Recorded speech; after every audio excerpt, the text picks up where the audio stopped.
പരിശുദ്ധമായ റമദാൻ നമ്മളിലേക്ക് കടന്നു വന്നു.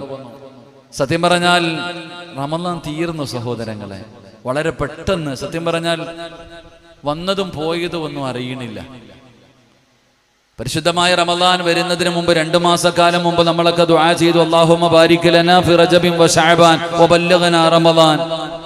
അല്ലാഹുവിനോട് ദുആ ചെയ്ത് കാത്തിരുന്ന പരിശുദ്ധമായ റമദാൻ നമ്മളിലേക്ക് കടന്നു വന്നു. പടച്ചവനെ പെട്ടെന്ന് ഇങ്ങ് വന്നോ എന്ന് തോന്നി.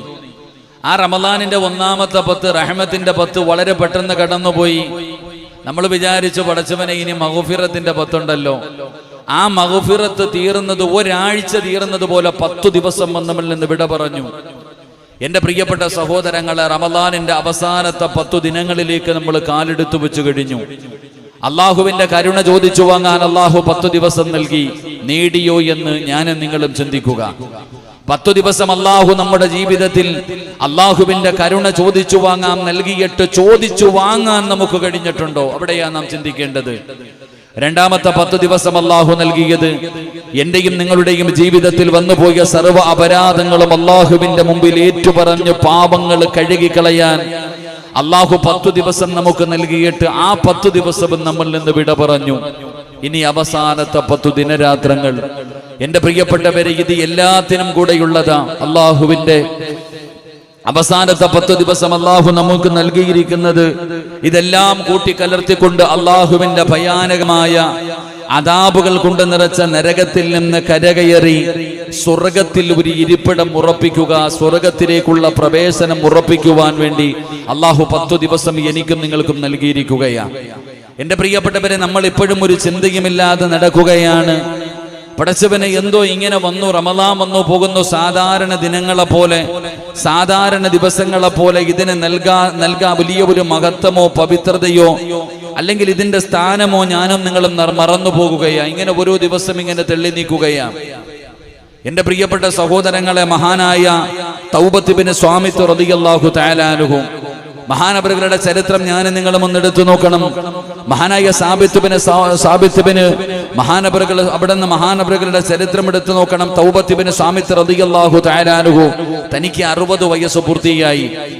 60-ാമത്തെ വയസ്സ് പൂർത്തിയായപ്പോൾ തന്റെ കുടുംബക്കാരെല്ലാവരും വലിയ സന്തോഷത്തിലാണ്. കാരണം 60 വയസ്സ് പൂർത്തിയായി.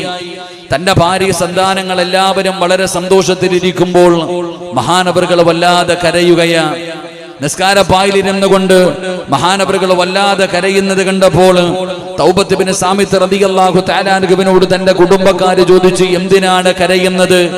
എന്ന് സന്തോഷിക്കേണ്ട ദിവസമാണല്ലോ. അല്ലാഹു സുബ്ഹാനഹു വ തആല 60 വർഷക്കാലം അല്ലാഹുവിന് ഇബാദത്തുകൾ ചെയ്യുവാനും ഒരുപാട് ശുക്റുകൾ ചെയ്യുവാൻ അല്ലാഹു നിങ്ങൾക്ക് അവസരം നൽകിയല്ലോ. അതുകൊണ്ട് നിങ്ങൾ വളരെ സന്തോഷിക്കേണ്ട സമയത്ത് എന്തിനാണ് കരയുന്നത് എന്ന് തൗബത്ത് ഇബ്നു സ്വാമിത്ത് റളിയല്ലാഹു തആല അൻഹുവിനോട് തന്റെ കുടുംബക്കാര് ചോദിക്കുമ്പോൾ മഹാനവറുകൾ പറഞ്ഞ മറുപടി എന്തെന്നറിയുമോ? എന്തിനാണ് അങ്ങയുടെ ബർത്ത്ഡേ ഇടുന്ന്, അന്ന് പിറന്നാളിന്റെ 60 വയസ്സ് പൂർത്തിയാകുന്ന ദിവസം എന്തിനാണ് കരയുന്നത് എന്ന് ചോദിക്കുമ്പോ മഹാനായ തൗബത്ത് ഇബ്നു സ്വാമിത്ത് റളിയല്ലാഹു തആല അൻഹു പറഞ്ഞ മറുപടി എന്തെന്നറിയോ? സുബ്ഹാനല്ലാഹ്, ഈ ദുനിയാവിൽ ഞാൻ 21,500 ദിവസം ഞാൻ ഈ ദുനിയാവിലെ ജീവിച്ചല്ലോ. 21,500 ദിവസം ഞാൻ ഈ ദുനിയാവിൽ ജീവിച്ചു. ഒരു ദിവസം ഞാൻ ചെയ്തു പോയ പാപത്തിന്റെ കണക്കെന്താണെന്ന് എനിക്ക് പോലും അറിയില്ല. ഇനി ഒരു ദിവസം ഞാൻ ഒരു പാപമാണ് ചെയ്തതെങ്കിലും സുബ്ഹാനല്ലാഹ് 21,500 പാപം ഞാൻ ചെയ്തല്ലോ. ഇന്ന് ഞാൻ അങ്ങ് മരണപ്പെട്ടു പോയാൽ നാളെ പടച്ച റബ്ബിന്റെ മുമ്പിലേക്ക് കടന്നു ചെല്ലുമ്പോ 21,500 പാപങ്ങളെ കുറിച്ച് അല്ലാഹു എന്നോട് ചോദിക്കുമ്പോൾ എന്ത് മറുപടിയാണ് എനിക്ക് പറയാനുള്ളത്? പറയാൻ എന്റെ കയ്യിലൊന്നുമില്ലല്ലോ. ഈ സങ്കടം കാരണമാണ് ഞാൻ കരയുന്നതെന്ന് പറഞ്ഞുകൊണ്ട് മഹാനവറുകൾ അവിടുന്ന് സുജൂദിലേക്ക് വീഴുകയാണ്. സുജൂദിൽ കിടന്ന് കരയുകയാണ്. പടച്ചവനെ, ആ സുജൂദിൽ കിടന്ന് കരഞ്ഞ് കരഞ്ഞ് അവിടുന്ന് മരണപ്പെട്ടു പോയെന്ന് എന്ന ചരിത്രം പറയുമ്പോ വയല് കേൾക്കാൻ വന്നവരോട് ഇഫ്താർ സംഗമത്തിൽ പങ്കെടുത്തവരോട് ഞാനും നിങ്ങളും ചിന്തിച്ചു നോക്കടോ. കണ്ണുകൊണ്ട് കണ്ടത് പാപമാണ്, ചെവി കൊണ്ട് കേട്ടത് പാപമാണ്, നാവ് കൊണ്ട് പറഞ്ഞത് പാപമാണ്, കൈകൊണ്ട് പിടിച്ചത് പാപമാണ്, കൈകൊണ്ട് തൊട്ടത് പാപമാണ്, കാലുകൊണ്ട് നടന്നത് പാപത്തിലേക്കാ, ഹൃദയം കൊണ്ടുപോലും ചിന്തിച്ചത് പാപമാണ്. ഒരു ദിവസം ഞാനും നിങ്ങളും പടച്ചവനെ എന്ന പ്രഭാതം മുതൽ ഇന്ന് വൈകുന്നേരം 6 മണിയോടടുക്കുകയാണ്. രാവിലെ സുബഹിക്ക് എഴുന്നേറ്റത് മുതൽ രാവിലെ 6 മണി മുതൽ ഈ വൈകുന്നേരം 6 മണി വരെ ഞാനും നിങ്ങളും ചെയ്തു പോയ പാപങ്ങളുടെ കണക്കൊന്ന് പറയാറ് എനിക്കും നിങ്ങൾക്കും കഴിയുന്നില്ലല്ലോ. കാരണം അത്രയും പാപങ്ങൾ ഞാനും നിങ്ങളും ചെയ്തവരാ. ഈ ഒരു ദിവസത്തെ പാപത്തെ കുറിച്ച് പോലും ഞാനും നിങ്ങളും ചിന്തിക്കാതെ നടക്കുകയാണ്. ആ പാപങ്ങളൊന്ന് കഴുകിക്കളയാനുള്ള മനസ്സ് എനിക്കും നിങ്ങൾക്കും ഇല്ലല്ലോ. എല്ലാവരും ഇങ്ങനെ ആഘോഷത്തിലാണ്, വലിയ സന്തോഷത്തിലാണ്, ചിരിയും കളിയുമായിട്ട് എല്ലാവരും നടക്കുകയാണ്. എല്ലാവരും പടച്ചവനെ ദുനിയാവിന്റെ പുറകെയാണ്. വല്ലാത്ത കളിയും തമാശയും ചിരിയുമായി നടക്കുന്നവര് ഇടയ്ക്കിടയ്ക്ക് കാലിൽ കിടക്കുന്ന ചെരുപ്പിലൊന്ന് നോക്കണേ. എന്തിനാണ് ചെരുപ്പിൽ നോക്കാൻ പറയുന്നത്? കുല്ലും സബ്ബഹും ഫീ അഹ്ലിഹി വൽ മൗതു അദിനാ മിൻ ശിറാകി നഅലിഹി. ആ കാലിൽ കിടക്കുന്ന ചെരുപ്പിന്റെ ബാറിലേക്ക് നീ ഒന്ന് നോക്കൂ.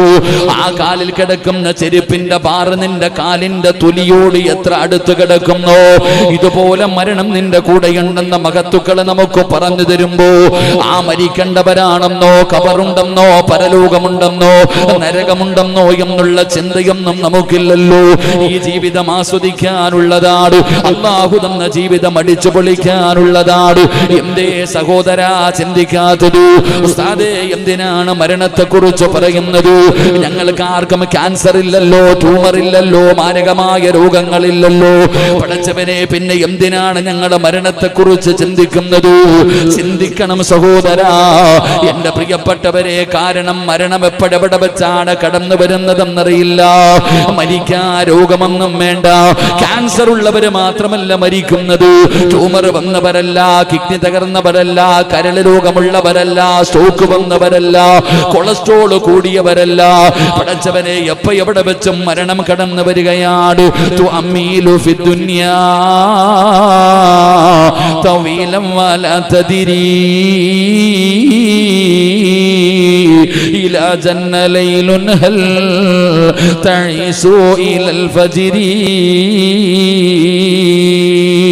വകം മിൻ സ്വഹീഹിൻ മാത മിൻ ഗൈരി ഇല്ലതി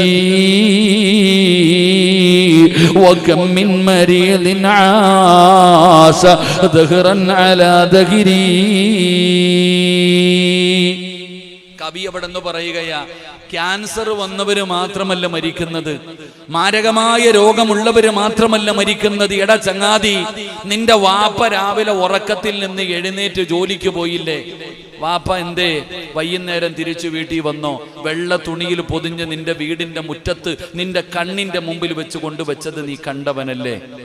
രാത്രി ഉമ്മയോടൊപ്പം വളരെ കുടുംബത്തോട് ഒരുമിച്ചിരുന്ന് ഭക്ഷണം കഴിച്ചിട്ട് കെട്ടിപ്പിടിച്ച് ചുംബനവും തന്നിട്ട് സലാം പറഞ്ഞ് ബെഡ്റൂമിനകത്ത് കയറി കിടന്ന നിന്റെ വാപ്പ എന്തേ ഇവിടെ പോയി ചാമക്കാല പള്ളിയുടെ പള്ളിപ്പറമ്പിൽ കിടക്കുന്നില്ലേ? ഈ എന്തേ നീ ചിന്തിക്കാത്തത്? എന്നിട്ട് കവി ചോദിക്കുകയാ, എടാ ഒരു രോഗവുമില്ലാത്തവൻ വീണു മരിക്കണില്ലേ? ഒരു അസുഖവുമില്ലാത്ത എത്ര പേരുടെ മയ്യത്ത് ഞാനും നിങ്ങളും കണ്ടിട്ടുണ്ട്. നിന്നെക്കാലം പ്രായം കുറഞ്ഞവര്, വാപ്പ ഇരിക്കുമ്പോ മകൻ പോയില്ലേ? സ്വന്തം സഹോദരൻ കൂടപ്പറപ്പ് ജ്യേഷ്ഠൻ ഇരിക്കുമ്പോ അനുജൻ പോയില്ലേ? നിങ്ങളൊക്കെ പാല് കുടിക്കുന്ന കുഞ്ഞുങ്ങളുടെ മയ്യത്ത് കണ്ടിട്ടില്ലേ? എന്തസുഖം വന്നിട്ടാ മരിച്ചത്? കവി ചോദിക്കുകയാ, ആരോഗ്യമുള്ളവൻ നിന്ന നിപ്പിന് വീണു മരിക്കുന്നു, എന്നാ മരിക്കും മരിക്കും മരിക്കും എന്ന് പറഞ്ഞ ചങ്ങാതിമാർ ഇപ്പോഴും നടക്കുന്നുണ്ട്. അള്ളാഹു ദീർഘായുസ് കൊടുക്കുമാറാകട്ടെ. ആമീൻ പറയടോ.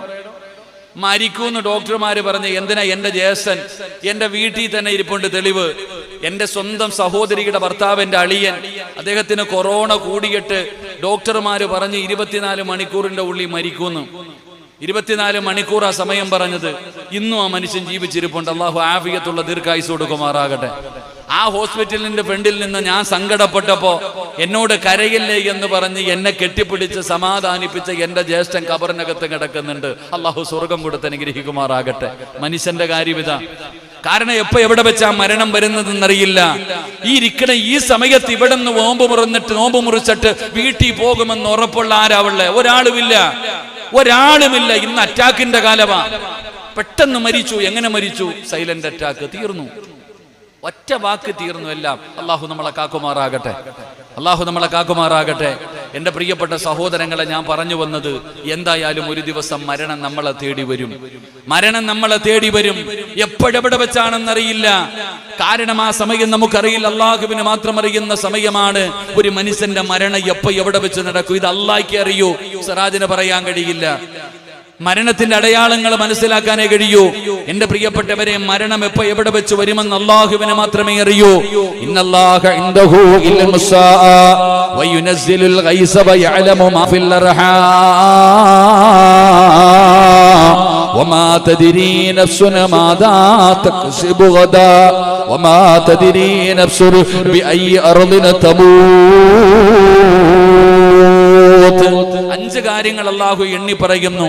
അതിൽ 5ാമതായിട്ട് അല്ലാഹു പറഞ്ഞത്, ഒരു മനുഷ്യന് എപ്പോ എവിടെ കടന്നു മരിക്കും, എവിടെ കബറടക്കും, എങ്ങനെ മരിക്കും, അത് അല്ലാഹുവിന് മാത്രമേ അറിയൂ. അപ്പൊ ഞാൻ ഈ സദസ്സിൽ വന്നിരിക്കുന്നവരോട് പറയുന്നു, മരണം നമ്മളെ തേടി വരും. നല്ലവന്റെ മുമ്പിലും വരും, മോശക്കാരന്റെ മുമ്പിലും വരും. മോശക്കാരന്റെ മുമ്പിലേക്കും മരണം കടന്നു വരും, നല്ലവന്റെ മുമ്പിലേക്കും മരണം കടന്നു വരും. എന്റെ പ്രിയപ്പെട്ടവരെ, ഈ പറയുന്ന ഈ ഇഫ്താറിന് ഒരുമിച്ച് കൂടിയ ഈ മജ്ലിസിന്റെ ചുറ്റുഭാഗം മുഴുവനും നിങ്ങളൊന്ന് കണ്ണു തുറന്നു നോക്ക്. അള്ളാഹുവിന്റെ മലക്കുകൾ നിരന്ന് നിൽക്കുകയാ, എനിക്കും നിങ്ങൾക്കും വേണ്ടി ദുആ ചെയ്യാൻ. നമ്മൾ കാണുന്നില്ല, അള്ളാഹുവിന്റെ മലക്കുകളെ കാണുന്നില്ല. എങ്കിൽ കാണുന്ന ഒരു സമയമുണ്ടോ? അള്ളാഹു പറയുകയാണ്, ഫകസഫിനാ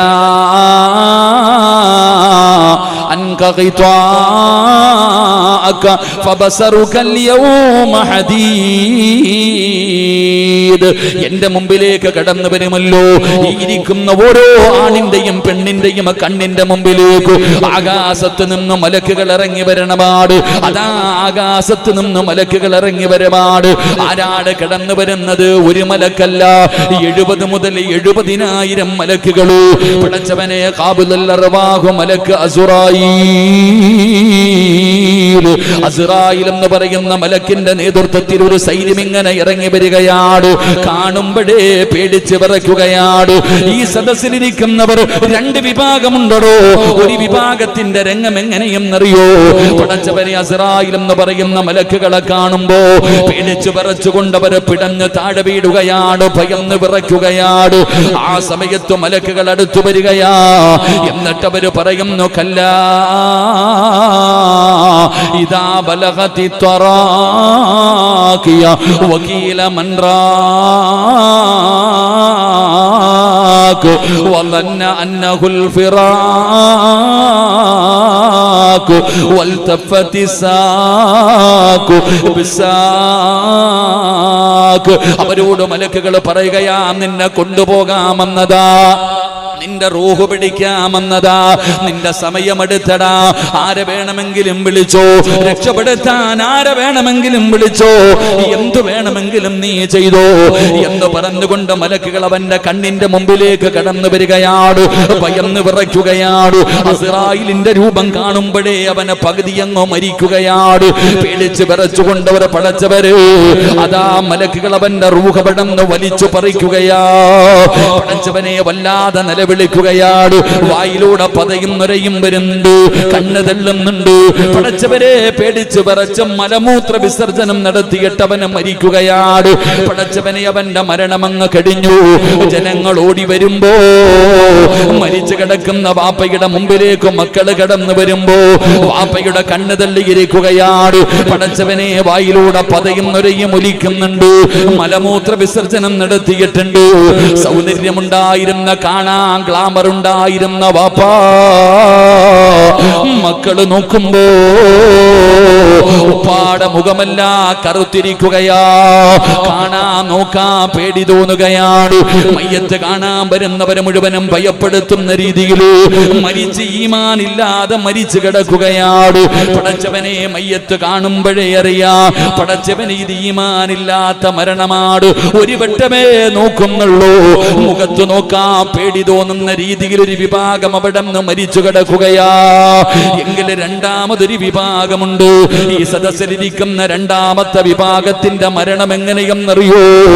ആകാശ ലോകത്ത് നിന്ന് പ്രകാശിക്കുന്ന മുഖത്തോട് പുഞ്ചിരിക്കുന്ന മുഖത്തോട് അല്ലാഹുവിന്റെ മലക്കുകൾ അവരുടെ കണ്ണിന്റെ മുമ്പിലേക്ക് കടന്നു വരികയാ. ഇന്നല്ലദീന ഖാലൂ റബ്ബുനല്ലാഹ് സുമ്മ ഇസ്തഖാമൂ തതനസ്സലു അലൈഹിമുൽ മലായിക അല്ലാ തഖാഫൂ ألا تخافوا ولا تحزنوا وأبصروا بالجنة. അല്ലാഹുവിന്റെ മലക്കുകൾ അവിടുന്ന് സലാം പറഞ്ഞുകൊണ്ട് അവന്റെ മുമ്പിലേക്ക് കടന്നു വരികയാണ്. അവര് സലാം പറഞ്ഞുകൊണ്ട് കടന്നു വരികയാ. പടച്ചവനെ സന്തോഷത്തോടെ കടന്നു വരികയാണ്. അവന്റെ ചാരത്തേക്ക് അല്ലാഹുവിന്റെ മലക്കുകൾ കടന്നു വന്നു. അവന്റെ റൂഹ് പിടിക്കാൻ തുടങ്ങുകയാണ്. ആ സമയത്ത് അവനോട് മലക്കുകൾ പറയുകയാ, എന്തിനാ നീ പേടിക്കുന്നത്? എന്തിനാ നീ വിഷമിക്കുന്നത്? അല്ലാഹു നിന്നോട് വല്ലാത്ത സ്നേഹത്തിലാണ്. ലോകത്തിന്റെ അധിപനായ പടച്ചറബ് നിന്നോട് കോപത്തിലല്ല, നിന്നോട് സ്നേഹത്തിലാണ്. പടച്ചവനെ അല്ലാഹു നിന്നെ കൊണ്ട് തൃപ്തിപ്പെട്ടിരിക്കുകയാണ്. എന്തിനാ നീ ഭയക്കുന്നത്? എന്തിനാ നീ പേടിക്കുന്നത്? അല്ലാഹുവിന്റെ മലക്കുകൾ അവനെ സമാധാനിപ്പിക്കുകയാണ്. അവിടെന്ന് പറഞ്ഞു കൊടുക്കുകയാ, പടച്ചവനെ മരണത്തിന്റെ വേദന സഹിക്കാൻ കഴിയാതെ കിടന്ന് പിടയുമ്പോ അല്ലാഹുവിന്റെ മലക്കുകൾ പറഞ്ഞു കൊടുക്കുകയാ, സ്റ്റേജിൽ കയറ്റിയിരുത്തിയിട്ട് സ്വാഗതം പറയുന്നത് ഇഷ്ടപ്പെടുന്ന മനുഷ്യ, സ്വാഗതം പറയേണ്ടത് ഇമാമിനെ കൊണ്ടല്ല, അല്ലെങ്കിൽ മറ്റുള്ളവരെ കൊണ്ടല്ല. ആരാണ് സ്വാഗതം പറയേണ്ടതെന്നറിയോ? ഈ സദസ്സിലിരിക്കുന്നവരോട് പറയുകയാ. ആരെ കൊണ്ടാ സ്വാഗതം പറയിപ്പിക്കേണ്ടതെന്നറിയോ? നിന്റെ റൂഹ് പിടിക്കാൻ വരുന്ന മലക്കുകൾ നിനക്ക് സ്വാഗതം പറയണം. അല്ലാഹുവിന്റെ മലക്കുകള് ലാ യഅസൂനല്ലാഹ മാ അമറഹും വയഫഅലൂന മാ യുമറൂൻ. ജനിച്ച കാലം മുതൽ മരിക്കുന്ന കാലം വരെ പാപം ചെയ്യാത്ത, പാപം പറയാത്ത, പാപം കാണാത്ത അല്ലാഹുവിന്റെ മലക്കുകളെ കൊണ്ട് സ്വാഗതം പറയിപ്പിക്കണം. ചെറുപ്പക്കാരാ, പെങ്ങളെ പറയും, പെങ്ങളെ അല്ലാഹുവിന്റെ മലക്കുകൾ നിന്റെ ചാരത്ത് വന്നിരുന്നിട്ട് പറയുകയാ, യാ അയ്യതുഹൻ നഫ്സുൽ മുത്മഇന്ന യുർജിഇ ഇലാ റബ്ബികി റാദിയതൻ മർദിയ ഫദ്ഖുലി ഫീ ഇബാദി വദ്ഖുലി ജന്നതി. അല്ലാഹുവിന്റെ മലക്കുകൾ പറയുകയാണ്, മരണമെടുത്തപ്പോ ഭാര്യയെ കുറിച്ചും മക്കളെ കുറിച്ചും ഓർത്തിട്ട് സങ്കടപ്പെടുമ്പോ, മരണവേദന സഹിക്കാൻ കഴിയാതെ പിടയുമ്പോ അല്ലാഹുവിന്റെ മലക്കുകൾ ചോദിക്കുന്നു, സിറാജേ എന്തിനാ കരയുന്നത്? എന്തിനാ വിഷമിക്കുന്നത്? എന്തിനാ പേടിക്കുന്നത്? നോക്കടാ സിറാജേ, ആകാശത്തിന്റെ കവാടങ്ങൾ തുറന്നിട്ടുകൊണ്ട് അല്ലാഹുവിന്റെ മലക്കുകൾ നിരന്നു നിൽക്കുന്നത് കണ്ടോ? ഇത് നിന്നെ സ്വീകരിക്കാനാ. ഏഴാകാശവും തുറന്നിട്ടിട്ട് മലക്കുകൾ നിൽക്കുന്നത് നോക്കടാ. എന്നിട്ട് മലക്കുകൾ പറയുകയാ, ഈ കാണുന്ന പട്ടുവസ്ത്രം കണ്ടോ? അല്ലാഹുവിന്റെ മലക്കുകൾ ചിലര് മരിക്കാൻ കിടക്കുന്ന സമയത്ത് അടുത്തു വന്ന് നിന്നിട്ട് പറയും, നീ എന്തിനാ പേടിക്കുന്നേ? നീ എന്തിനാ വിഷമിക്കുന്ന? നീ ഭയപ്പെടണ്ട, നീ പേടിക്കണ്ട. അങ്ങോട്ട് നോക്ക്, അല്ലാഹുവിന്റെ മലക്കുകൾ ഏഴാകാശത്തിന്റെ കവാടങ്ങളും തുറന്നിട്ടിട്ട് നിന്നെ സ്വീകരിക്കാൻ വേണ്ടി നിൽക്കുന്ന രംഗം നീ കാണ്. പട്ടുവസ്ത്രം കണ്ടോ? ഇത് സ്വർഗ്ഗത്തിൽ നിന്ന് കൊണ്ടുവന്നതാ. എന്തിന്? നിന്റെ റൂഹ് പൊതിയാൻ. മലക്കുകൾ പറയും നിന്റെ റൂഹ് പൊതിയാൻ, ഇത് നിന്റെ ആത്മാവിനെ പൊതിഞ്ഞ് അള്ളാഹുവിന്റെ മുമ്പിലേക്ക് കൊണ്ടുവന്നതായത്. നീ എന്തിനാ പേടിക്കണേ? നീ എന്തിനാ ഭയപ്പെടുന്നേ? അള്ളാഹുവിന്റെ മലക്കുകൾ നിന്റെ ചാരത്ത് നിന്നിട്ട് പറയും ലാ ഇലാഹ ഇല്ലല്ലാഹ്, നീ ഷഹാദത്ത് കലിമ പറ, ഇത് പറഞ്ഞാ നിനക്ക് സ്വർഗ്ഗമാ. അള്ളാഹുവിന്റെ മലക്കുകൾ പറയും നീ ലാ ഇലാഹ ഇല്ലല്ലാഹ് പറ, ഇത് പറഞ്ഞാ നിനക്ക് അള്ളാഹു സ്വർഗ്ഗം തരും. എന്നിട്ട് മലക്കുകൾ പറയും ഞാൻ പറയുന്നത് നീ കേൾക്ക്, ഇബ്ലീസ് പറയുന്നത് നീ കേൾക്കരുത്. ഞാൻ നിന്റെ കൂട്ടുകാരനാ, നിന്റെ ദുനിയാവിലെയും ആഖിറത്തിലെയും കൂട്ടുകാരനാ. നീ ഷഹാദത്ത് കലിമ പറ. ഷഹാദത്ത് കലിമ പറഞ്ഞു കൊടുക്കും. മരണത്തിന്റെ വേദന സഹിക്കാൻ കഴിയാതെ ആ മനുഷ്യന്റെ കണ്ണ് നിറയുമ്പോൾ, കൈകാലുകൾ വിറയ്ക്കുമ്പോൾ അള്ളാഹുവിന്റെ മലക്കുകൾ കാണിച്ചു കൊടുക്കും നിനക്ക് കാണണ്ടേ സ്വർഗം, നിനക്ക് കാണണ്ടേ സ്വർഗം. നീ ഇത്രയും കാലം നീ കൊതിച്ചുകൊണ്ട് നടന്ന നിന്റെ ജീവിതത്തിലെ ഏറ്റവും വലിയ അഭിലാഷമായ ആ സ്വർഗം നിനക്ക് കാണണ്ടേ? നോക്കടാ വഅബ്ശിറൂ ബിൽ ജന്ന, ഇതാ സ്വർഗം നീ കാണ്. അള്ളാഹുവിന്റെ സ്വർഗം കാണിച്ചു കൊടുക്കും. അവരങ്ങനെ കണ്ടുകൊണ്ട് ഈമാനോടുകൂടി ഷഹാദത്ത് കലിമ ഉറക്കെ പറഞ്ഞിട്ട് അവരവിടെ നിന്ന് മരണപ്പെടും. അള്ളാഹു നമുക്ക് ഭാഗ്യം തരുമാറാകട്ടെ. വാപ്പ മരിച്ചു, ഉമ്മ മരിച്ചു, മക്കൾ ഓടി റൂമിനകത്തേക്ക് ചെല്ലും. മരണപ്പെട്ടു പോയ വാപ്പയുടെ ചാരത്തേക്ക്, ഉമ്മയുടെ ചാരത്തേക്ക് മക്കൾ ഓടി ചെല്ലുമ്പോ കാണുന്ന രംഗം എന്തെന്നറിയോ? ഉമ്മയുടെ നെറ്റിത്തടം വിയർത്തിട്ടുണ്ട്, മരിച്ചു കിടക്കുന്ന വാപ്പയുടെ നെറ്റിത്തടം വിയർത്തിട്ടുണ്ട്. മൂക്കിന്റെ ദ്വാരം വല്ലാതെ വികസിക്കുകയാ, മൂക്കിന്റെ ദ്വാരം വല്ലാതെ വികസിക്കുകയാ. ഗ്ലാമറില്ല എന്ന് എപ്പോഴും ഉപ്പാനെ കുറിച്ച് ഉമ്മ പറയുമായിരുന്നു നിങ്ങൾക്ക് ഗ്ലാമറില്ലെന്ന്, അല്ലെങ്കിൽ ഉപ്പ പറയുമായിരുന്നു ഉമ്മയോട് നിങ്ങൾക്ക് ഗ്ലാമറില്ലടി എന്ന്. എന്നാലും മരിച്ചു കിടക്കുന്ന ഉപ്പയുടെ മുഖത്ത് നോക്കിയപ്പോ വല്ലാത്ത പ്രകാശം, ചുണ്ടിൽ വല്ലാത്ത പുഞ്ചിരി. വാപ്പ മരിച്ചെന്ന് പറഞ്ഞപ്പോഴും മകൻ കരയുന്നില്ല, ഉമ്മ മരിച്ചെന്ന് പറഞ്ഞപ്പോഴും അവൻ കരയുന്നില്ല. കാരണം ഉപ്പാന്റെ മുഖത്ത് നോക്കിയപ്പോ കരയാൻ തോന്നുന്നില്ല. പടച്ചവനെ, എൻ്റെ ഉപ്പയ്ക്ക് അള്ളാഹു നല്ല ഒരു മരണം കൊടുത്തല്ലോ എന്ന് ആ മകനും ആ മകൾക്ക് പോലും തോന്നുന്ന ഒരു മരണം അള്ളാഹു നമുക്ക് നൽകി അനുഗ്രഹിക്കുമാറാകട്ടെ. അള്ളാഹു നമുക്ക് നൽകി അനുഗ്രഹിക്കുമാറാകട്ടെ. ഞാൻ പറയുന്നത് മയ്യത്തിന്റെ മുഖത്ത് നോക്കുമ്പോൾ മക്കൾ തന്നെ എത്ര ദുഃഖമുണ്ടെങ്കിലും അവർ കടിച്ചമർത്തും. കാരണം ഉപ്പാടെ മുഖത്ത് നോക്കിയാൽ അറിയാം ഉപ്പയ്ക്ക് അള്ളാഹു ഈമാനുള്ള മരണമാണ് കൊടുത്തത്. എന്നാൽ ചില മയ്യത്തുകളുടെ മുഖത്ത് നോക്കിയാൽ ഉമ്മമാര് മക്കളോട് പറയും നീ കാണാൻ പോകണ്ട, നീ കാണാൻ പോകണ്ട. കാരണം എന്തേ മോനെ, ചിലപ്പോൾ നിനക്കത് മനസ്സിൽ പെട്ടുപോകും, പേടി തോന്നും. അള്ളാഹു നമ്മളെ കാത്തുരക്ഷിക്കുമാറാകട്ടെ. അതുകൊണ്ട് ഈ ഇഫ്താറിൽ വന്നിരിക്കുന്ന നിങ്ങളോട് പറയുന്നു, ഇതിലെ ഏത് മരണം വേണമെന്ന് നിങ്ങൾക്ക് തീരുമാനിക്കാം. ഇതിലെ ഏത് മരണമാണ് നിങ്ങൾക്ക് വേണ്ടത്? എന്തായാലും ഒരു ദിവസം നിങ്ങളെ തേടി വരും, നമ്മളെ തേടി വരും. നിങ്ങളെയല്ല, നമ്മളെ തേടി വരും. എപ്പോൾ എവിടെ വെച്ചാണെന്നറിയില്ല. എവിടെ വെച്ച് വന്നാലും സന്തോഷത്തോടെ കൂടെ പോകണം. അള്ളാഹു ഭാഗ്യം തരുമാറാകട്ടെ. പോകണ്ടേ? പോകണ്ടേ? പോകണ്ടേ? നീ പോണ്ടാന്ന് പറഞ്ഞാലും കൊണ്ടുപോകും. അതാ, നീ പോണ്ടാന്ന് പറഞ്ഞാലും നിന്നെ കൊണ്ടുപോകും. പണ്ടൊരു ചങ്ങാതിയുടെ റൂഹ് പിടിക്കാൻ അസ്റായിൽ എന്ന് പറയുന്ന മലക്ക് ഇറങ്ങി വന്നു. ആ മനുഷ്യന്റെ മുമ്പിൽ വന്നിട്ട് പറഞ്ഞു പത്രേ, എടാ ചങ്ങാതി, നിനക്ക് വല്ല ആഗ്രഹം ഉണ്ടെങ്കിൽ പറ, അത് ചെയ്തിട്ടേ റൂഹ് പിടിക്കത്തുള്ളൂ. അല്ലാഹ് പറഞ്ഞിട്ടുണ്ട്. നിനക്ക് വല്ല ആഗ്രഹമുണ്ടെങ്കിൽ ആ ആഗ്രഹം പൂർത്തീകരിച്ചതിന് ശേഷം മാത്രമേ നിന്റെ റൂഹ് പിടിക്കാവൂ എന്ന് അല്ലാഹ് എന്നോട് പറഞ്ഞു വിട്ടിട്ടുണ്ട്. അതുകൊണ്ട് വല്ല ആഗ്രഹവുമുണ്ടോ? ആ ചങ്ങാതി പറഞ്ഞ മറുപടി, 40 കൊല്ലമായി റെഡിയായിരിക്കുക, നീ എപ്പോഴാ വരുന്നേ കൂടെ വരാൻ? എന്നെ കൊണ്ടുപോക്കോളാൻ. അള്ളാഹു ഈമാൻ തരുമാറാകട്ടെ. 40 കൊല്ലമായിട്ട് ഈ ചങ്ങാതി റെഡിയായിരിക്കുക, അസ്റായിൽ വരുന്നില്ലല്ലോ. നമ്മളോ ചിന്തിക്ക്. അള്ളാഹു നമുക്ക് നല്ല മരണം നൽകി അനുഗ്രഹിക്കുമാറാകട്ടെ. അതുകൊണ്ട് എൻ്റെ പ്രിയപ്പെട്ട സഹോദരങ്ങളോട് ഞാൻ പറയുന്നത്, മരണം എപ്പോൾ എവിടെ വെച്ചും കടന്നു വരും. അതുകൊണ്ട് നബിതങ്ങൾ പറയുകയാ, 6 കാര്യങ്ങൾ പിന്നെ ചെയ്യാമെന്ന് പറഞ്ഞു മാറ്റിവെക്കല്ലേ എന്ന് നബിഗിന റസൂലുള്ളാഹി. നോമ്പ് മുറിക്കാറായപ്പോൾ ക്ഷീണം കൂടിയോ?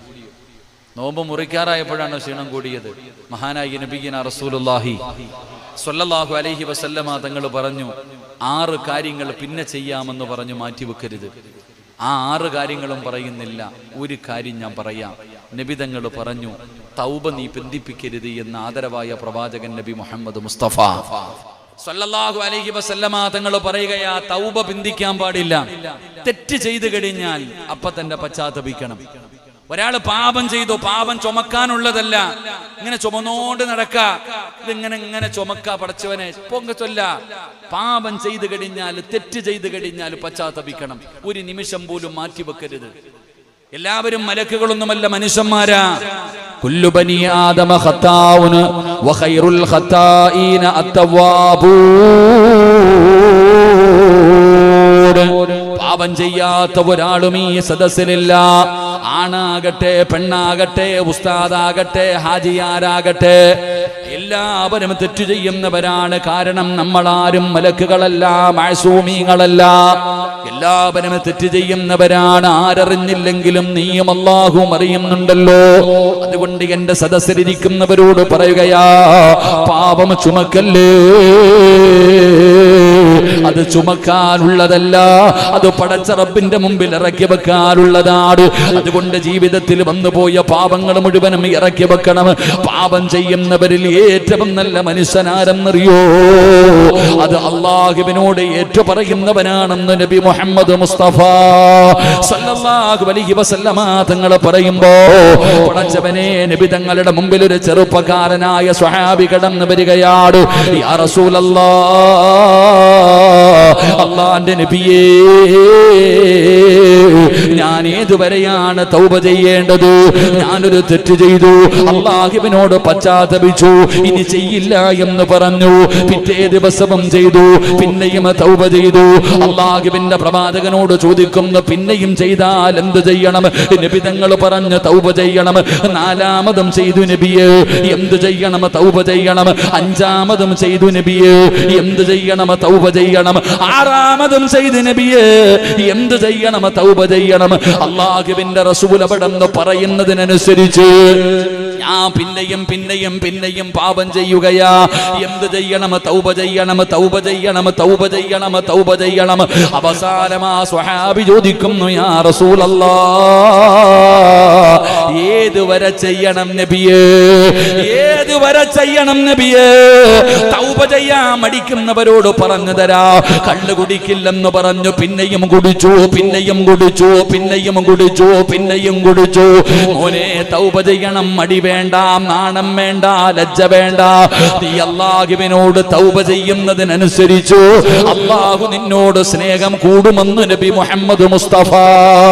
ഒരിക്കലും അല്ലാഹു നിന്നെ വെറുക്കൂല. ചോദിക്കുന്നതിനനുസരിച്ച് അല്ലാഹുവിന് നിന്നോട് സ്നേഹം കൂടുകയാണ്. ഏതുവരെയാണ് തൗബ ചെയ്യേണ്ടതെന്നറിയോ? ഇബ്ലീസ് നിന്റെ മുമ്പിൽ പരാജയപ്പെടണം, ഇബ്ലീസ് തോറ്റുപോകണം. ഇവനെ കൊണ്ട് പാപം ചെയ്യിപ്പിച്ചിട്ട് കാര്യമില്ല. ചെയ്യിപ്പിച്ച ഇവൻ തൗബ ചെയ്യും. ഏതുവരെ? ഒരാൾ അല്ലാഹുവിനോട് പറഞ്ഞു, പടച്ചവനെ, ഞാൻ കള്ളു കുടിച്ചല്ല, ഇനി ഒരിക്കലും കുടിക്കത്തില്ല പടച്ചവനെ. അല്ലാഹുവേ, ഞാൻ ബിയർ കുടിച്ചു പടച്ചവനെ, ഇനി ഒരിക്കലും ഞാൻ കുടിക്കത്തില്ല അല്ലാ. പിറ്റേ ദിവസം പോയിട്ട് കള്ളു കുടിച്ചു. പിന്നെയും വന്ന് അല്ലാഹുവിനോട് പറഞ്ഞു, പടച്ചവനെ, ഞാൻ കള്ളു കുടിച്ചല്ല, ഇനി ഒരിക്കലും ചെയ്യത്തില്ല പടച്ചവനെ. പിറ്റേ ദിവസം പോയി കഞ്ചാവ് അടിച്ചു. എന്നിട്ട് അല്ലാഹുവിനോട് വന്ന് ദുആ ചെയ്തു, ഇനി ഒരിക്കലും ചെയ്യത്തില്ല പടച്ചവനെ. പിറ്റേ ദിവസം പോയിട്ട് മയക്കുമരുന്നടിച്ചു. ഇങ്ങനെ നീ അല്ലാഹുവിനോട് തെറ്റ് ചെയ്യും, തൗബ ചെയ്യും, തെറ്റ് ചെയ്യും, തൗബ ചെയ്യും. ഏതുവരെ? ഇബ്ലീസ് അല്ലേ നിന്നെ കൊണ്ട് ഇത് ചെയ്യിപ്പിക്കണത്. ആ ഇബ്ലീസിന് തന്നെ തോന്നണം, ഇനി ഇവനെ കൊണ്ട് ചെയ്യിപ്പിച്ചിട്ട് കാര്യമൊന്നുമില്ല. കാരണം എന്തേ? ഇവൻ തൗബ ചെയ്യും, അതിനേക്കാളും നല്ലത് മിണ്ടാതെ നടക്കലല്ലേ. അല്ലാഹു നമുക്ക് ഈമാൻ തരുമാറാകട്ടെ. ഞാൻ പറഞ്ഞത് തൗബ ചെയ്യണം സഹോദര. തൗബയ്ക്ക് കുറവൊന്നുമില്ല. എല്ലാരും തൗബ ചെയ്യുന്നുണ്ട്. എല്ലാരും ഇപ്പോഴേ റെഡിയായിരിക്കുക. 27-ാം രാവിന്റെ അന്ന് കുളിച്ചൊരുങ്ങിയിട്ട് പോയി തൗബ ചെയ്യാൻ. അല്ലാഹു ഈമാൻ തരുമാറാകട്ടെ. എന്ന് പോയി ചെയ്യാൻ എന്ന് 27-ാം രാവിന്റെ അന്നൊരു പ്രത്യേക തൗബയുണ്ട് എന്നേ അന്ന് മാത്രമേ ഉള്ളൂ. ഞാൻ ചോദിക്കുന്നത് 27-ാം രാവിന്റെ അന്ന് മാത്രമേ തൗബയുള്ളൂ. എന്താ അന്നത്തെ പ്രത്യേകത? എന്തിപ്പോ 27-ാം രാവിന്റെ പ്രത്യേകത എന്താ? നിങ്ങൾ എന്താ വെടികൊണ്ടതുപോലെ ഇരിക്കണേ?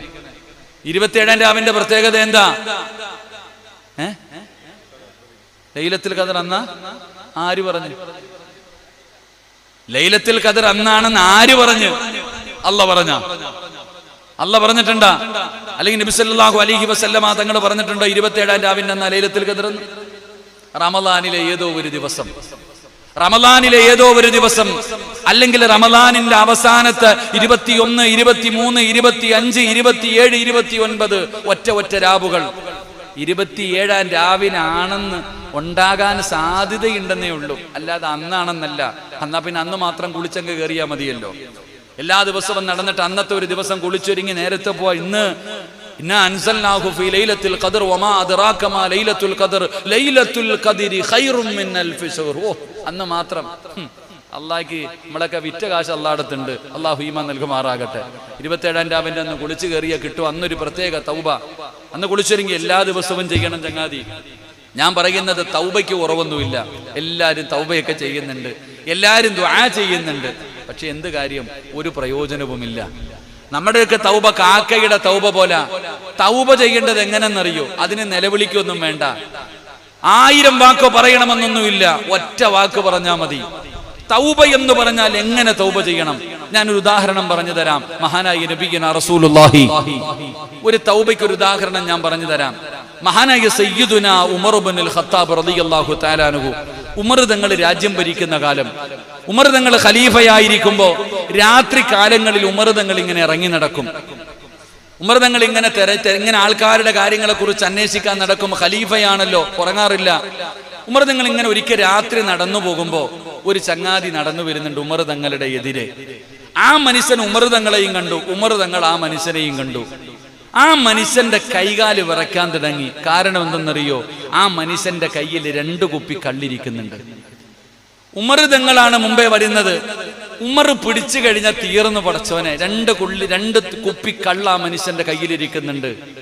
ആ മനുഷ്യൻ ചിന്തിച്ചു, പടച്ചോനെ ഉമർ പിടിച്ച എന്റെ കാര്യം പോയി. ആ മനുഷ്യന്റെ ഏറ്റവും വലിയ വേദന എന്തെന്നറിയോ? ഞാനൊരു നല്ലവനാണെന്നാ ഉമർ തങ്ങൾ കരുതിയിരിക്കുന്നത്. ഞാനൊരു നല്ല മനുഷ്യനാണെന്നാ ഉമർ തങ്ങൾ കരുതിയിരിക്കുന്നത്. ഈ കള്ളുകുപ്പിയുമായിട്ട് എന്നെ പിടിച്ചു കഴിഞ്ഞാൽ ഇന്നത്തോടെ എല്ലാം തീർന്നു. ഈ മനുഷ്യൻ എന്ത് ചെയ്തെന്നറിയോ? 2 കണ്ണും അടച്ചു പിടിച്ചിട്ട് അള്ളാഹുവിനോട് പറഞ്ഞു, പടച്ചോനെ, ഇന്ന് നീ എന്നെ രക്ഷപ്പെടുത്തിയാൽ, ഞാൻ ചെയ്യുന്നത് തെറ്റാണെന്ന് എനിക്കറിയാം, ഞാൻ ചെയ്യുന്നത് പാപമാണെന്ന് എനിക്കറിയാം, ഇന്ന് ഉമറിന്റെ മുമ്പിൽ നിന്ന് നീ എന്നെ രക്ഷപ്പെടുത്തിയാൽ മരിക്കുന്ന കാലം വരെ ഞാൻ ഇത് കൈകൊണ്ട് പോലും തൊടില്ല പടച്ചവനെ. ഒരൊറ്റ പറച്ചല് അള്ളാഹുവിനോട് പറയുകയാ, ഇന്ന് ഉമറിന്റെ മുമ്പിൽ നിന്ന് നീ എന്നെ രക്ഷപ്പെടുത്തിയാൽ അള്ളാഹുവേ, മരിക്കുന്ന കാലം വരെ കുടിക്കുന്നത് പോയിട്ട് ഞാൻ ഇത് തൊടുക പോലുമില്ല അല്ലാ. ഇതങ്ങോട്ട് പറഞ്ഞു തീരുന്നതും ഈ മനുഷ്യൻ ഉമർ തങ്ങളുടെ മുമ്പിലെത്തി. ഉമർ തങ്ങൾ സലാം പറഞ്ഞു, സലാം അടക്കി. എന്താ കയ്യിൽ? ഒറ്റ ചോദ്യം, നിന്റെ കയ്യിലിരിക്കുന്നത് എന്താ? 2 കള്ളുകുപ്പി കയ്യിലിരിക്കുന്നുണ്ട്. ആ മനുഷ്യൻ ധൈര്യത്തിൽ ഉമർ തങ്ങളോട് പറഞ്ഞു, എന്റെ കയ്യിലിരിക്കുന്നത് സുറുക്കയാ, എന്റെ കയ്യിലിരിക്കുന്നത് സുറുക്കയാ. ഉമർ ഇബ്നുൽ ഖത്താബ് റളിയല്ലാഹു തആല അൻഹു കുപ്പിയുടെ അടപ്പ് തുറന്നു നോക്കി. എന്റെ പ്രിയപ്പെട്ടവരെ, നിമിഷങ്ങൾ കൊണ്ട് അത് സുറുക്കയായി മാറി. അള്ളാഹു നമുക്ക് ഈമാൻ നൽകി അനുഗ്രഹിക്കുമാറാകട്ടെ. ആ നിമിഷ നേരം കൊണ്ട് കള്ള് സുറുക്കയായി മാറി. ആ മനുഷ്യന്റെ തൗബ ഇതായിരുന്നു. ഒരൊറ്റ പറച്ചിലേ പറഞ്ഞുള്ളൂ, ഇഖ്ലാസദാ. പറയുന്നത് ഒരു വാക്കാണെങ്കിലും ചെയ്യില്ല എന്ന് പറഞ്ഞ ചെയ്യില്ല. രണ്ടാമത്തെ കാര്യം എന്താ? ആ മനുഷ്യൻ അള്ളാഹുവിൽ വെച്ചിരുന്ന വിശ്വാസം. എന്തുറപ്പില്ല ഇത് സുറുക്കയാണെന്ന് പറഞ്ഞ്. അദ്ദേഹത്തിന് അറിയാം അത് കള്ളാണെന്ന്, തന്റെ കയ്യിലിരിക്കുന്നത് കള്ളാണെന്നറിയാം. എന്നിട്ടും അള്ളാഹു എന്നെ കൈവിടില്ല എന്നുള്ള ഉറച്ച വിശ്വാസം. എന്റെ പ്രിയപ്പെട്ടവരെ, പറഞ്ഞത് ഒരേ ഒരു വാക്ക് ഞാൻ നിങ്ങളോടും പറയുന്നത്, ഒരു അസ്തഗ്ഫിറുല്ലാ പറഞ്ഞാൽ മതി, അള്ളാഹു നമ്മുടെ പാപം പുറത്തു തരും. പക്ഷെ ആ അസ്തഗ്ഫിറുല്ലാ ആയി പോകരുത്. അള്ളാഹു ഈമാൻ തരുമാറാകട്ടെ. ഒന്നും വേണ്ട, നിലവിളിക്കണ്ട, കരയണ്ട, അള്ളാഹിനോട് പറഞ്ഞാ മതി, അസ്തഗ്ഫിറുല്ലാഹൽ അലീം, അള്ളാഹുവേ നിനക്ക് പുറത്ത്. അവരൊറ്റ വാക്കു മതി, നിന്റെ പാപം പൊറുക്കും. പക്ഷെ അതിനകത്ത് ഇഖ്ലാസ് വേണം. ഈ ഉസ്താദന്മാർ എന്തിനാ നിങ്ങളോട് തൗബ ചെയ്യാൻ പറയുന്നത്? ഉസ്താദന്മാർക്ക് എന്തെങ്കിലും നേട്ടം കിട്ടിയിട്ടാ? ഞങ്ങൾ നിങ്ങളോട് പറയുന്നല്ലോ, തൗബ ചെയ്യ്, പശ്ചാത്തപിച്ച് മടങ്ങ്. എന്തിനാ ഇത് പറയുന്നത്? എന്റെ പ്രിയപ്പെട്ടവരെ, ഈ പശ്ചാത്തപിച്ചാൽ അള്ളാഹു തരുന്ന പ്രതിഫലം എന്തെന്നറിയോ? ഈ ദുനിയാവിൽ വെച്ചുകൊണ്ട് ജീവിതത്തിൽ വന്നുപോയ പാപങ്ങൾ അള്ളാഹുവോട് പറയുന്നത് ചുമ്മാതെയല്ല. എന്തിനാണിത് പറയുന്നതെന്നറിയോ? മഹാനായ നബി മുഹമ്മദ് മുസ്തഫ സല്ലല്ലാഹു അലൈഹി വസല്ലമ തങ്ങൾ പറയുകയാണ്, ഒരു തെറ്റിന്റെ പേരിൽ അള്ളാഹു ഒരു മനുഷ്യനെ 2 പ്രാവശ്യം ശിക്ഷിക്കാറില്ല. ഒരു തെറ്റിന്റെ പേരിൽ അള്ളാഹു 2 പ്രാവശ്യം ഒരു മനുഷ്യനെ ശിക്ഷിക്കൂല. നബി തങ്ങൾ അവിടെ നിന്ന് പറയുമ്പോ അള്ളാഹുവിന്റെ പ്രവാചകന്റെ മുമ്പിലേക്ക് മായിസ് എന്ന് പറയുന്ന ഒരു സ്വഹാബി കടന്നു വരികയാണ്. മായിസ് റളിയല്ലാഹു തആല ഒരു ചെറുപ്പക്കാരനാണ്. നബി തങ്ങളുടെ ചാരത്ത് വന്നിട്ട് പറയുന്നു, നബിയേ, യാ റസൂലല്ലാഹ്, അല്ലാഹുവിന്റെ പ്രവാചകരേ, എന്നെ ഒന്ന് ശുദ്ധീകരിക്കണം നബിയേ, എനിക്ക് നന്നാകണം നബിയേ, എന്നെ ഒന്ന് ശുദ്ധീകരിക്കണം നബിയേ. എന്താണ് പറയുന്നതെന്നറിയോ? യാ റസൂലല്ലാഹ്, ഞാൻ വ്യഭിചരിച്ചു നബിയേ. മായിസ് റളിയല്ലാഹു തആല നബി തങ്ങളുടെ മുമ്പിൽ വന്ന് പറയുമ്പോ അല്ലാഹുവിന്റെ പ്രവാചകൻ അവിടുന്ന് കേൾക്കാത്തതുപോലെ പറഞ്ഞു വിടുകയാ, പോമായിസേ പോമായിസേ പോമായിസേ. നബി തങ്ങൾ കേൾക്കാഞ്ഞിട്ടല്ല, കാരണം വ്യഭിചരിച്ചവനെ എറിഞ്ഞു കൊല്ലണമെന്നാണ് ഇസ്ലാമിന്റെ നിയമം. അതുകൊണ്ട് നബി തങ്ങൾ പറഞ്ഞു വിടുകയാണ്, പോയി തൗബ ചെയ്യൂ. നബി തങ്ങൾ അവിടുന്ന് പറഞ്ഞു വിട്ടു. മായിസ് എന്ന് പറയുന്ന ചെറുപ്പക്കാരനെ വീട്ടിൽ ചെന്നിട്ട് കിടന്നിട്ട് ഉറക്കം വരുന്നില്ല. പിന്നെയും എഴുന്നേറ്റ് ഇലാ ഹദ്റത്തി റസൂലില്ലാഹ്, നബി തങ്ങളുടെ ചാരത്ത് വരുന്നു, നബിയേ ഞാൻ വ്യഭിചരിച്ചു, നബിയേ എന്നെ ശുദ്ധീകരിക്കണം നബിയേ. റസൂലുള്ളാഹി പറയുന്നു, സ്വഹാബാ മായിസ് കള്ളു കുടിച്ചിട്ടുണ്ടോ എന്ന് നോക്ക്. എന്തൊക്കെയോ വിളിച്ചു പറയുകയാണ്. സ്വഹാബികളെ മായിസ് തങ്ങളുടെ ചാരത്തു ചെന്നു. എന്നിട്ട് അവര് പറയുന്നു, യാ റസൂലല്ലാഹ്, മായിസ് കള്ളു കുടിക്കാത്ത സ്വഹാബിയാ, അവിടെന്ന് കുടിച്ചിട്ടില്ല നബിയേ. അല്ലാഹുവിന്റെ പ്രവാചകന്റെ മുമ്പിലേ നബി തങ്ങളുടെ മുമ്പിലേക്ക് മായിസ് റളിയല്ലാഹു തആല അൻഹു കടന്നു വരികയാ. പാപം ചെയ്തവര് കേട്ടു, പാപം ചുമക്കുന്നവര് കേട്ടു. നബി തങ്ങളുടെ മുമ്പിൽ മായിസ് കടന്നു വന്നിട്ട് പറയുന്നു, യാ റസൂലല്ലാഹ്, അല്ലാഹുവിന്റെ നബിയേ വ്യഭിചരിച്ചവനെ എറിഞ്ഞു കൊല്ലണമെന്നാണ് ഇസ്ലാമിന്റെ നിയമമെന്ന് എനിക്കറിയാ നബിയേ. എന്നിട്ടും എന്തിനാണ് ഞാൻ ഒന്ന് പറയുന്നറിയോ? എനിക്ക് നാളെ അല്ലാഹുവിന്റെ മുമ്പിൽ ചെന്നൊരു വ്യഭിചാരിയെ പോലെ നിൽക്കാൻ വയ്യാ. എനിക്ക് പേടിയാ, നരകം എനിക്ക് പേടിയാ, നരകത്തിന്റെ ശിക്ഷ എനിക്ക് പേടിയാ. അല്ലാഹുവിന്റെ മുമ്പിൽ ചെന്നൊരു വ്യഭിചാരിയെ പോലെ നിൽക്കാൻ എനിക്ക് ധൈര്യമില്ല നബിയേ. ഈ നാട്ടുകാരുടെ മുമ്പിൽ നാണം കെട്ടാൽ പടച്ചവനെ, ഈ ദുനിയാവിലെ ശിക്ഷയ്ക്കൊരു പരിധിയുണ്ടല്ലോ. ഇവരെന്നെ കല്ലെറിഞ്ഞ ഞാൻ മരിക്കുന്നത് വരെയല്ലേ അറിയൂ. മരിച്ചു കഴിഞ്ഞാ പിന്നെ എനിക്കൊന്നുമില്ലല്ലോ. ഈ ദുനിയാവിൽ വെച്ച് തന്നെ ഈ ശിക്ഷ ഞാൻ അങ്ങ് ഏറ്റുവാങ്ങിക്കഴിഞ്ഞ അല്ലാഹു രണ്ടാമതെന്നെ ശിക്ഷിക്കില്ലല്ലോ നബിയേ. എന്നെ നാളെ അല്ലാഹു പരലോകത്ത് ശിക്ഷിക്കില്ലല്ലോ. അതുകൊണ്ട് എന്റെ ശിക്ഷ എനിക്ക് താ നബിയേ. അല്ലാഹുവിന്റെ പ്രവാചകനോട് മായിസ് റളിയല്ലാഹു തആല അൻഹു പറയുകയാ, ഇന്നിവിടെ വെച്ച് ഈ ശിക്ഷ ഏറ്റുവാങ്ങിയ നാളെ അല്ലാഹുവിന്റെ കോടതിയിൽ രണ്ടാമതെന്നെ അല്ലാഹു ശിക്ഷിക്കില്ലല്ലോ. അതുകൊണ്ട് വിധിക്കു നബിയേ. അല്ലാഹുവിന്റെ പ്രവാചകൻ അവിടുന്ന് മനസ്സില്ലാ മനസ്സോട് അല്ലാഹുവിന്റെ റസൂൽ അവിടുന്ന് എറിഞ്ഞുകൊല്ലാ പറയുകയാണ്. മായിസ് റളിയല്ലാഹു തആല അൻഹുവിനെ സ്വഹാബത്ത് അവിടുന്ന് കല്ലെടുത്ത് എറിയുകയാണ്. ശരീരം പൊട്ടിയിട്ട് രക്തമൊലിക്കുമ്പോ മായിസ് ഓടുകയാ. ജീവനും കൊണ്ട് മായിസ് തങ്ങൾ ഓടുകയാണ്. പടച്ചവനെ, കുറച്ചു കഴിഞ്ഞു സ്വഹാബികൾ പറയുന്നു, യാ റസൂലല്ലാഹ്, മായിസ് ഓടി രക്ഷപ്പെട്ടു നബിയേ. നബി തങ്ങളൊന്നും മിണ്ടിയില്ല. എങ്ങനെയെങ്കിലും പോയി രക്ഷപ്പെടട്ടെ, എവിടെയെങ്കിലും പോയി തൗബ ചെയ്യട്ടെ. അല്ലാഹുവിന്റെ റസൂൽ അവിടെ നിന്ന് മിണ്ടാതെ ഇരിക്കുമ്പോ ഇലാ ഹദ്റത്തി റസൂലില്ലാഹ്, നബി തങ്ങളുടെ മുമ്പിലേക്ക് പൊട്ടിക്കരഞ്ഞുകൊണ്ട് രക്തം ഒലിപ്പിച്ചുകൊണ്ട് മായിസ് കടന്നു വരികയാണ്. യാ റസൂലല്ലാഹ്, മരണവപ്രാളത്തിൽ ഓടിയതാ നബിയേ. ശരീരം നൊന്തപ്പ ഓടിപ്പോയതാ നബിയേ. അതുകൊണ്ട് ഒരു കുടിയെടുത്തിട്ട് ആ കുടിക്കകത്ത് എന്നെ ഇറക്കി നിർത്തികെട്ടി എറിയാ പറ നബിയേ. ഓടണമെന്ന് വിചാരിച്ചാ പറ്റൂലല്ലോ. അല്ലാഹുവിന്റെ പ്രവാചകൻ അവിടുന്ന് വീണ്ടും അവിടുന്ന് എറിഞ്ഞുകൊല്ലാ പറയുകയാണ്. മായിസ് തങ്ങളെ എറിഞ്ഞുകൊല്ലുകയാണ്. ഒരുപാട് നാളുകൾ കഴിഞ്ഞു. മായിസ് റളിയല്ലാഹു തആല അൻഹുവിന്റെ ഖബറിന്റെ ചാരത്തുകൂടെ നബി തങ്ങളും സ്വഹാബത്തും നടന്നു വരികയാ. അല്ലാഹുവിന്റെ പ്രവാചകൻ സല്ലല്ലാഹു അലൈഹി വസല്ലമ തങ്ങൾ സ്വഹാബത്തും മായിസ് റളിയല്ലാഹു തആല അൻഹുവിന്റെ ഖബറിന്റെ ചാരത്തുകൂടെ നടന്നു വരുമ്പോ ആ സ്വഹാബികളിൽ ചിലര് പറഞ്ഞു, ഇത് വ്യഭിചരിച്ചതിന്റെ പേരിൽ എറിഞ്ഞു കൊല്ലപ്പെട്ട മായിസിന്റെ ഖബറ. ഒരു മോശമായ ഒരാളെ പറയുന്നത് പോലെ പറയുന്നത് കേട്ടപ്പോ നബി തങ്ങൾ പറഞ്ഞു, നിങ്ങൾ അറിയാത്തത് നിങ്ങൾ പറയരുത്. ഈ ലോകത്തുള്ള ആരുടെ തൗബ മായിസിന്റെ തൗബയോളം വലിപ്പമുള്ളതല്ല. ഇനി ഈ ലോകത്തുള്ള ഒരു മനുഷ്യന്റെ തൗബയും എന്റെ മായിസിന്റെ തൗബയോളമാകില്ല. മായിസ് സ്വർഗത്തിലാണെന്ന് നബിയുനാ റസൂലുള്ളാഹി സ്വല്ലല്ലാഹു അലൈഹി വസല്ലം അവിടെന്ന് പറഞ്ഞു കൊടുത്തു. എന്റെ മായിസ് സ്വർഗത്തിലാ. എന്റെ പ്രിയപ്പെട്ടവരെ, ആ മായിസിന്റെ തൗബയോളം ഇനി ഒരാളുടെയും തൗബ ആകൂല. എന്റെ പ്രിയപ്പെട്ടവരെ, രണ്ടാമതൊരു പ്രതിയുണ്ട്. ഒരു പെണ്ണ് നബി തങ്ങളുടെ മുമ്പിൽ വന്നു. അള്ളാഹുവിന്റെ പ്രവാചകൻ സ്വല്ലല്ലാഹു അലൈഹി വസല്ലമ തങ്ങളുടെ ചാരത്ത് വന്നിട്ട് പറഞ്ഞു കൊടുത്തു, നബിയെ, എന്റെ വയറ്റിൽ കിടക്കുന്ന കുഞ്ഞ് മായിസിന്റെ കുഞ്ഞാണ്.